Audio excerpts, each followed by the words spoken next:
What is going on, New York Giant fans? Welcome back to another episode of the Big Blue in the Bronx podcast. Hope you guys are doing well. Hit the like button, comment, and subscribe. Turn on post notifications so you know when a live stream pops or video drops. Appreciate you coming back. Share this out, do all the good stuff. Also, podcast platforms, please share it out. We've been doing a lot of Yankee streams with the playoffs. We won't be live tonight. I got some family stuff, but we should be back on Thursday. And also, guys, if you haven't already, please subscribe to Nick's Cast, Luca's channel. He's revving it up with the next season coming along. But another primetime loss for the New York Football Giants. For whatever reason it is, they cannot do anything on the big stage. And this is the same feeling. Now, I said this in the pre-show. I said, I'm going to watch this with no emotion because it's like a win-win situation for me. Not that I would want the Giants to lose this early, but it's a win-win situation for me. If the Giants win, I get to be happy a little bit and have some inch of hope for the following week against the Philadelphia Eagles, who didn't look great against the Cleveland Browns, but they won. And then, if they lose, which they did, you get, okay, no emotion. This is what this team is. And this is what this team is. This team is, they're not a roller coaster or a train wreck. Well, actually, they are a roller coaster. Because, let me say this. I'm not, in a fan perspective, I'm not talking about content creating. In a fan perspective, right? I'm not really looking forward to, oh, they win one week, oh, they lose another week, oh, they win one week. It's either you stab me to death and I'm dead instantly, or it's, no, I'm just alive and I'm healthy. You guys get what I'm saying? I'm not down for this next couple weeks of, oh, let's just say they beat the Eagles and they lose to Steelers and they lose to Washington, but they beat the Panthers going into the bye week. Like, it doesn't serve a purpose for me because guess what? This team sucks. This team is not good all around. Now, I could obviously talk about the great stuff from this defense. I definitely can do that. We'll definitely do that. But at the end of the day, you got to score points, and this Giants offense is terrible. They gave us a mirage or some other word that you could call it last week when they scored 23 points and they were actually moving the ball effectively. And then, let's be honest, folks, the Cincinnati Bengals have put a blueprint out there on how to beat the Giants. Now, the Vikings did, and it sort of worked. Washington, that team specifically, they were okay against us defensively, but they didn't do anything major. The third game against, Cleveland, they really didn't do anything major. They gave up 21 points. And then the following week against the Cowboys, you saw a little bit more of a blueprint. And then you saw the full blueprint this week. Because the quarterback is the limitation of the offense. Now, I get it. You could say, oh, well, you don't have Malik Neighbors. I'm done with the excuses, so I'm not even going to breed excuses. Is it true that the Giants had multiple penalties and a couple of different inconsistencies on offense? Sure, they did. But let's be completely honest. This game is actually a 10-7 loss. Now, I'm not going to say that just to, limit the amount of pain that Giant fans are going through or try to, make any excuses for the Giants. But at the end of the day, I think it's a 10-7 loss. Because that last touchdown by Chase Brown effectively was just a give-up play. The defense gave up. They didn't have their gap. The game was over essentially by then. I think the Giants had even run some of their timeouts, finito at the time. But how many plays? First of all, let's just start with the offense in general. Going back to the blueprint, the Cincinnati Bengals have said it. The Cincinnati Bengals have set the blueprint on how to beat the Giants. Daniel Jones has not completed a deep ball. Now, the one good deep shot he took was to Darius Slayton, which wasn't a good thrown ball, but Cam Taylor-Britt had his back towards the football, and that got the Giants down. It's funny, and I don't mean to say this, but it's factual information, right? The Giants only scored because of penalties and stupid mistakes by the Bengals. Guaranteed they took care of the mistakes and stuff like that by executing there. But it's just weird, right? You get the fumble, which you turn it over on downs at the 38-yard line. Let's just say that's the 38-yard line. You turn it over on downs, and then proceed to have a fumble, which I think was forced by Bobby O. I'm going to say it was forced by Bobby O. Picked up by McFadden. Then you move down the field in your gradual self. Tyrone Tracy is helping you go down the field in the passing and the running game, which is something that he shouldn't be doing. But again, this goes back to a guy who's heading the offense. And you throw it to the end zone for a deep shot for Slayton, which is weird to me.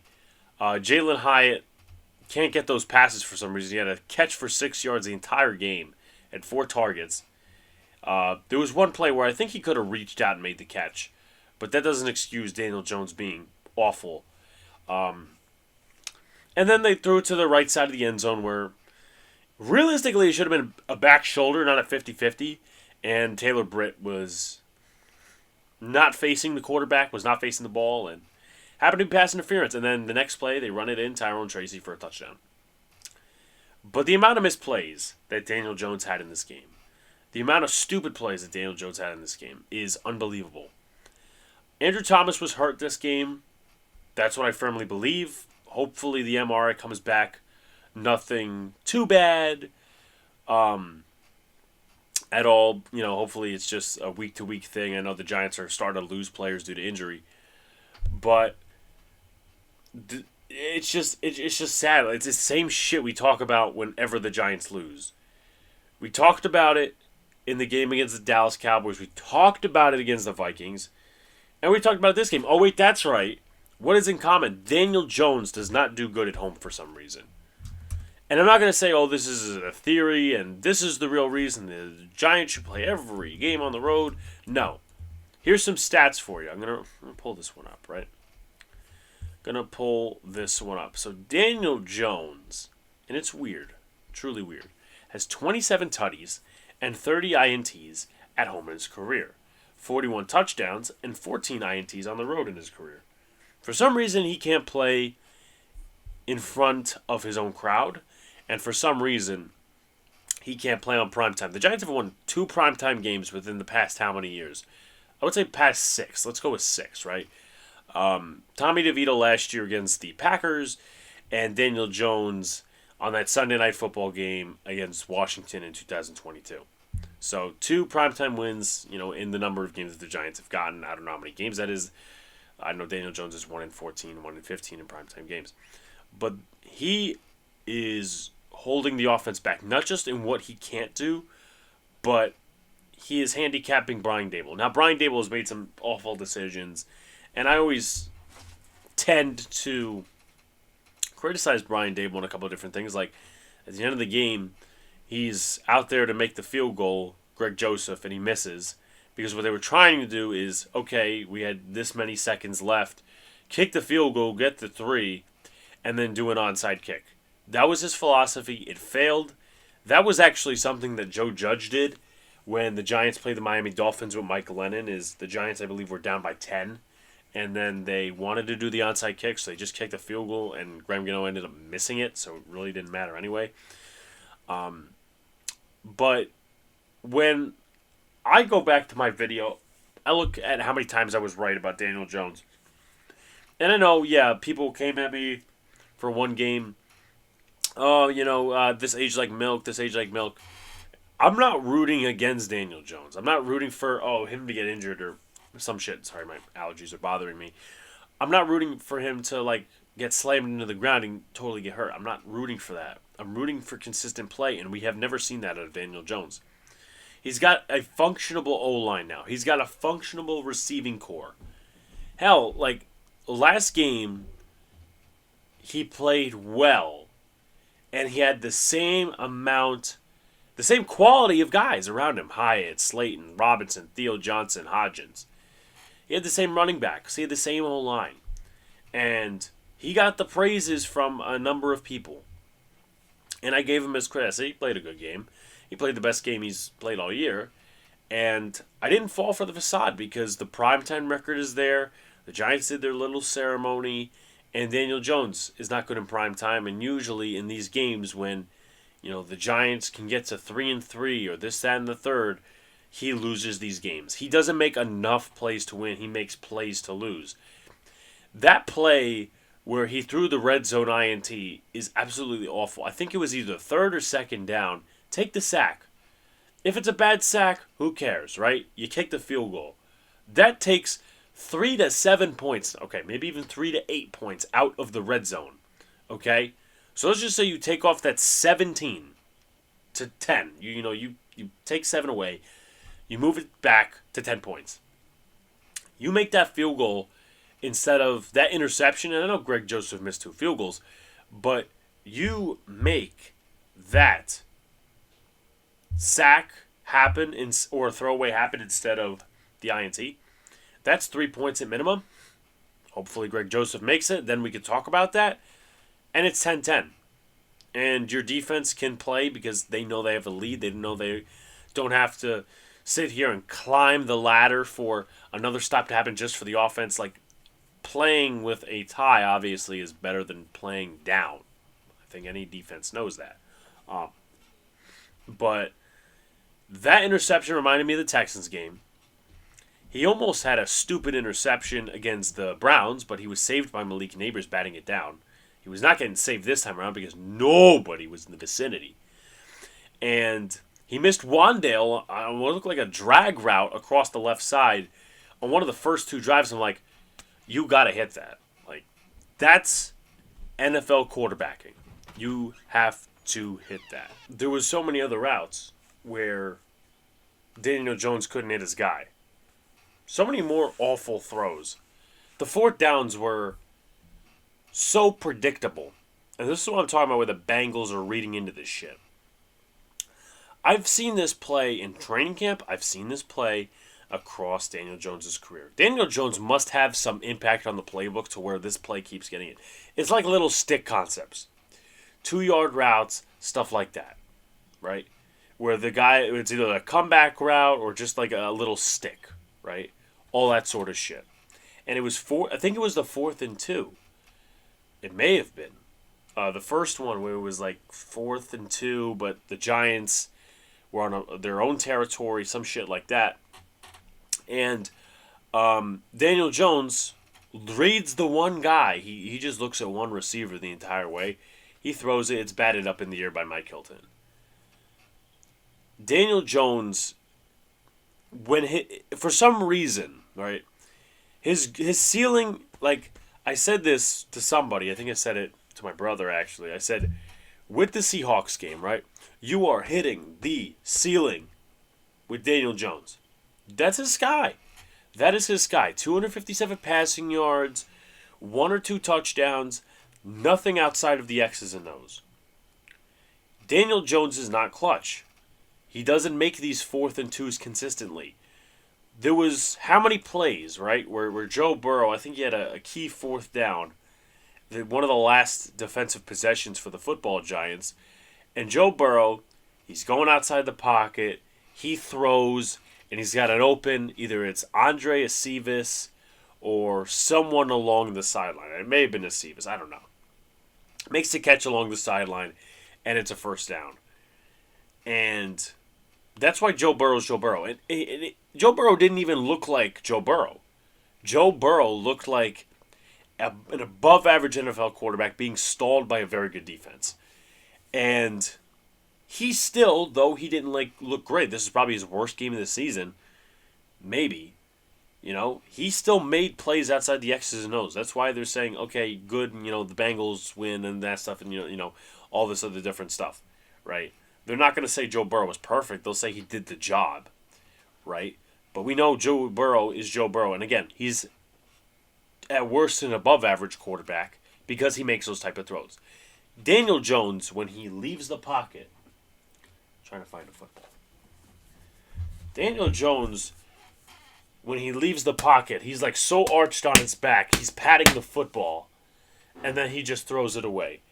Very rarely nowadays, Jones used to be a little bit like this, but he's not like this anymore.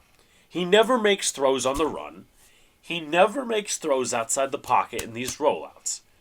If these rollouts are made in completion, what he'll do is it's just like a 2-yard rollout. Or a 2-yard play. Well, Daniel Jones rolls out of the pocket. He gets one down on a stick route to the sideline, and it's a first down. Those are the limitations of his offense. So basically what you have to do, if you're a defense, is you stack the box. Giants run with their gap scheme, and Tracy did a decent job. A lot of those runs were, I would say, some first down runs, but also some second and third downs just to get the first down. So his running numbers aren't necessarily efficient. The Giants' numbers weren't necessarily efficient coming out of this game. Is you'll stack the box. You'll have Daniel Jones, who can run the football like Josh Allen. Allen's obviously better at it. You'll have Tyrone Tracy. You'll have Eric Ray. Tracy being the more of the threat. When Singletary comes back, he's going to be less of the threat. And they'll force you to beat you deep. Okay? They'll force you to beat them deep. This is the 2022 New York Jets. And there's a lot of things on the line where I say this very well could be like the 2022 New York Jets in not good fashion. You have a defense that's playing out of their mind. You have an offense that is entirely held back by a quarterback. Now, the 2022 Jets also had a bad O-line, but Zach Wilson was pretty much unplayable. And at this point, Daniel Jones might be unplayable. It's getting very, very close there because what's it going to be? Oh, he plays well against the Eagles. And then he goes to Pittsburgh, faces Terrell Austin's defense. And guess what happens? He's going to shit his brains out on primetime. Then the Commanders would have figured him out because of the blueprint around the league. And, not to mention, he's played them before. Or that might be Daniel Jones' average game. And then he plays against a very bullshit Carolina team. And then they win. And then it's, the Giants have a shot before the deadline. Then they'll face the Saints. Then they'll face the Bucks. Get a reality check. And those number of weeks, we'll get beat by Kirk Cousins. We'll get beat by the Ravens. So it's all for nothing. It's really all for nothing. And I'm going to talk about something towards the end of the show relating to Daniel Jones. But this guy's not consistent. He doesn't do anything outside the X's and O's. He's a robot. He's limiting his coach in play calling. And at the end of the day, you do have to admit that they made the decision. They didn't want to bring up, any extra backups, right? They didn't want to get a Jameis Winston. They didn't want to re-sign Tyrod Taylor. They wanted to be money strapped. They didn't want to draft a quarterback. They didn't want to draft somebody in the pipeline. They didn't want to do any of those things because they didn't want to hurt Daniel Jones' feelings. Not that I think Daniel Jones is some soft guy. He's a tough guy. But at the end of the day, they didn't want to hurt him and create controversy. And you know what? That's not the way to run a football team, especially in the New York media, because that shit backfires really quickly. Now, as far as the offense, the rest of it at least, excuse me, I just got to readjust my mic here. Tyrone Tracy, the fact that they relied on him for that touchdown drive, let's see. Let's pull this up, right? Giants touchdown drive, boom, boom, boom. Okay, first play was Tracy up the middle for 9 yards. Then it was Tracy for 2 yards. So he's got 2 yards, 2 carries, 11 yards. And then he's got 3 carries for 11 yards. Then Tracy for 4 yards and Tracy for 2 yards. Then 10 yards on a catch. Then 5 yards. Then he's got 6 yards. And then there's a pass interference penalty. And then he goes up the middle. So most of those plays were done by him. Again, you do have the big 19-yard first down because of the defensive pass interference. But there were not like many explosive plays. This was the typical Giants sustaining a drive. And I said this, whether it was execution, this, that, and the third, whatever. The Giants needed to swap game plans. The Bengals needed to take on the game plan of the Giants for the Giants to win. They needed to take on the game plan of, okay, we're just going to sustain drives, kick field goals, punt. That's what the Giants let them do, and that's fine. At the end of the day, they left them to 7 points in the fucking first half. It was 7-0 in the first half, and of course, the second half, it was its own story. But for a team that was scoring next to, I want to say they had 24, 25, 26 points per game, and you leave them at 17, that's a win. But the Giants didn't take on somebody else's identity. And you know what? They can't, because they are that fucking strapped at quarterback. The Giants don't create explosive plays, and the problem is, you did have that one explosive play with Slayton in 56 yards, but it was called back for an ineligible receiver downfield. But again, it's not, Daniel Jones goes deep for Slayton and the stadium goes roar. No, it's not that, because Daniel Jones can't hit a deep ball. He's struggling with shit over the middle now all of a sudden. And the worst part is, this was one of the lower defenses ranking-wise in the NFL, and he couldn't do it. So, I'm just putting that out there. Slayton had a nice day. I thought he could have caught that one comeback pass, but at the end of the day, it was also a low throw by Daniel Jones. Tracy caught all 6 of his passes, Wan'Dale Robinson, and I think the O-line did struggle a little bit. I thought Runyon hadn't, he has those plays, right, where he's either really good or really bad on tape, and it's interesting, right, because, last week he had the seal block against the Seahawks defender that had this big run for Tyrone Tracy. One of the bad plays that he had was he got totally beat inside, and sometimes when he gets beat, he gets really beat inside, and you just see it on replays, like, holy shit, like, why is this dude getting beat so badly? And he's an average guard, but he's, played decently. This offensive line's played decently, so, credit to them. But they had a shaky night, but even their worst night, which may have been either, I don't know, you could still say either against the Bengals or against the Vikings at home, it's still an operable O-line. And unfortunately, our head of the offense can't fucking sit there and navigate an offense, because everything has to be a slant. Everything has to be a stick route. Everything has to be an RPO. Everything has to be a Tyrone Tracy run or a Daniel Jones run up the middle. It can't be going deep unless you're trying to draw a penalty. Our receivers can't properly get involved. So that's pretty much the state of the offense. Now, I want to look up how many yards per play did they have. They had about yards per play, 4.2 yards per play, not good. And let's see, they only had 2 penalties, so you can't complain. That's 2 accepted penalties, just not great timing wise. And 34-07, 25-52. So they won the time and possession battle, but they didn't win the game. So who gives a shit, right? So we'll go to the defense. But I do want to talk about SeatGeek, guys. If you guys haven't already, check out SeatGeek. $20 off, Big Blue in the Bronx. That's your promo code. You're going to a concert, you're going to a game, you're going to a tailgate. SeatGeek is your best friend with that. $20 off your online order with the promo code Big Blue in the Bronx. So let's talk about this defense. Now, I don't know how long this podcast is going to go. Hope you guys are still staying with me. It's about 12:52 in the morning, and I got a ton of shit to do. But nonetheless, I'm staying with you guys because I got to be objective. So, the defense played out their fucking minds. In my opinion, considering everything that was on the line, I think this is the best game that they had. And I have to admit that I'm wrong on Shane Bowen for a number of reasons. Number one, you have a very bad secondary. Well, not a very bad secondary. You don't have a good secondary. And it's being absolutely... it's being blanketed by this scheme that the Giants are running and the way they're doing shit up front. And credit to Shane Bowen, because in coming into this game, I wanted to see him like, okay, we played Geno Smith. We played Dak Prescott. We played Sam Darnold. Those guys are like average quarterbacks. Joe Burrow is elite, right?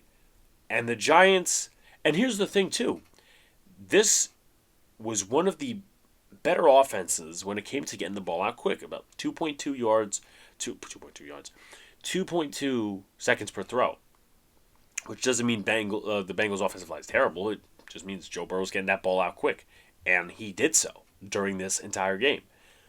But the Giants still managed to get 4 sacks out of the hands of Dex, Ojulari, and Brian Burns. Now, as far as Shane Bowen, I will once again say I was wrong on him. This game eventually proved me wrong.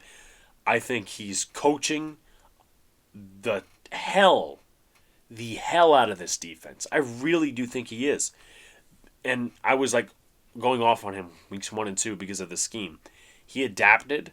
He's not running, we're just gonna run 3-man rushes or 4-man rushes. He's mixing his blitzes in at good times. The only mistake I had a problem with is when he did that all-out blitz.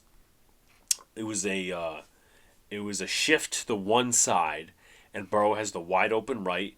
Which, first of all, you really don't need a blitz on 3rd and 18. Just keep everything in front of you, and you do it all to one side, and Burrow just completely takes off, and it's a touchdown. That was a big issue I had a problem with.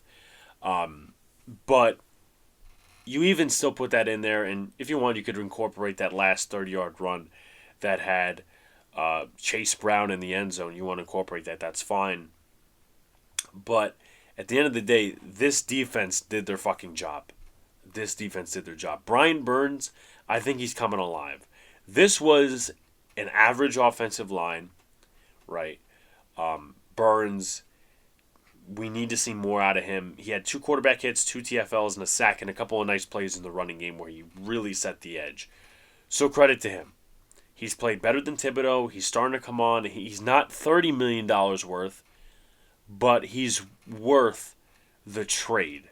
He's worth the trade. He's not worth the money, but I think he's still worth the trade because I don't know that Ojulari could handle it right now with Patrick Johnson or Benton Whitley or Boogie Basham on the other side. Ojulari has completely gone off the rails. 2 QB hits, 2 TFLs, and 2 sacks. Now, there's something that you can take the positive note and something to take the negative note. He's, I think, second in the team in sacks with 2. No, 3 actually. My mistake. It's late at night. 3 sacks. That's his total. And he's playing really good football when he's in the game. Let's take a look at his snap counts over the course of the last few weeks. Of course, he's been rotating in with Kayvon Thibodeau, who's been healthy at the time. So let's go to the game log. Right now, he's at 43% of defensive snaps on the season. Okay. So game logs 2024. He saw... Okay, so for some reason, I apologize, they don't want to show the snap percentage. Actually, no, they do. Okay, so he played 77% of snaps against the Cincinnati Bengals. Against Seattle, he played 36, 34% against Dallas, 42% against the Cleveland Browns, which he played really well. Washington, he played well, too. That was 31% of the snaps, and 44% of the snaps against Minnesota, where he really didn't do much of anything. So he's played really well. Now, here's the negative that I was talking about. Is he playing for a contract? You see these guys on contract years, they go out of their fucking league. They go out of their mind. They're playing well. And that's really uncharacteristic for Azeez because he's usually hurt. And he's productive, but he's hurt. So you have to make a decision if you're the New York Football Giants. And a lot of people are coming out here saying Azeez is better than Kayvon for where he was picked in the draft. Kayvon, I think, has 2 sacks on the season. Azeez has 3, but he's got a better win rate. I would have to take a look at the film. I think Azeez has better moves, me personally. And the Giants, again, have to make a decision. Azeez is not going to sit here and be like, hey, I'm going to take a hometown discount. That is not going to happen. That is not going to happen. It's either Kayvon, you keep him here and you hope he develops into something, and you just have to take that beating a little bit that, hey, he's not 5th overall pick worthy, or you say, okay, we'll open up the trade offers for Kayvon Thibodeau, and we're going to re-sign Azeez Ojulari.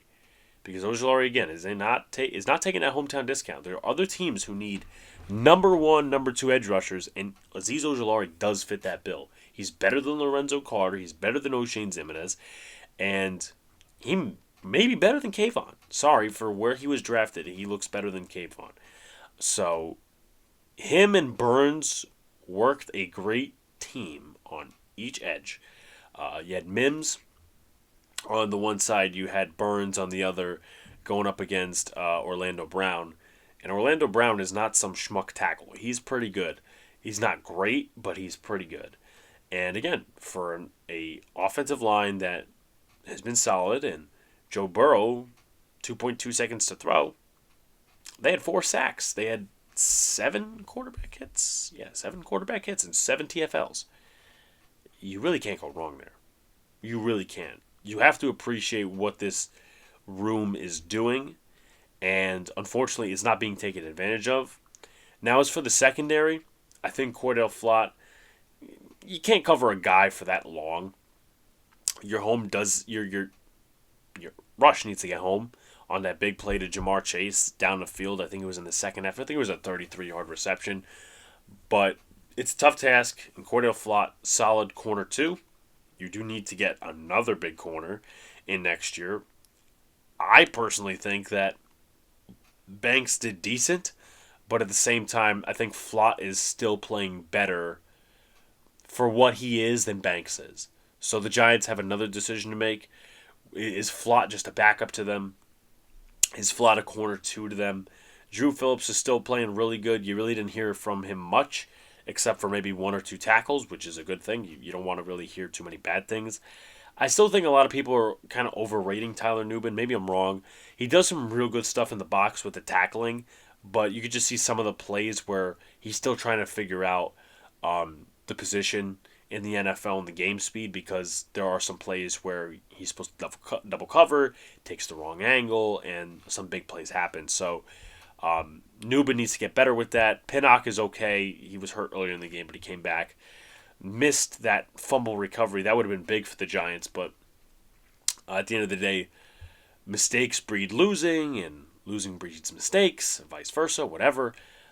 You got to pick up that fumble if you're the Giants defense. And I'm not going to blame everything on them, but 2 mistakes is that Burrow touchdown, and you got to pick up that fumble, because that's a big one, and we could really hammer down on the offense pretty much if we actually, no, fuck that. We already are hammering down on the offense. So linebacker core okay, and all that sort of stuff. So the defense did an excellent job. That's the only thing to watch this season, folks, unless they make a change at quarterback, which is going to bridge me into my last segment, is if this defense continues to play, you got some pieces going into next year, and if they don't, then, well, you don't have anything to watch for the rest of the season. But here is my final thoughts, right? I watched that Jet team in 2022. I've seen other teams, right? Now, here's a history lesson. The Jets in 2022. So they won, I think, the first few games. I think they were like 3-2. They were above 500. Then Robert Saleh, typical Jets collapse. And Zach Wilson had a game against the Pats where he was really bad. And then he said that, I think a reporter asked him, "Oh, did you let the defense down?" He goes, "No." So that already tells you where his head was at. And Daniel Jones is a much better character person than a guy like Zach Wilson. But there was one specific game, I want to say it was against the Pats, that was really, really bad. And Wilson was terrible. So they benched him. They put in Mike White. And Mike White was playing. He was playing really well. And then he got hurt. And then Zach Wilson was put in to start against the Jaguars. And previously, when Mike White was the starter, the locker room had these Mike White t-shirts. We want Mike White this. You know that the quarterback's confidence does take a hit from that. And not that Zach Wilson was right, but I'm just showing you guys what could unravel if these defensive players, and even offensive players like Malik, if they start to feel how bad it is of a football team they are because their quarterback is so fucking incapable. So they had the Mike White t-shirts, and then obviously Mike White, Saleh didn't have balls at the time, but they had the Mike White t-shirts, the this, the that, the third, whatever.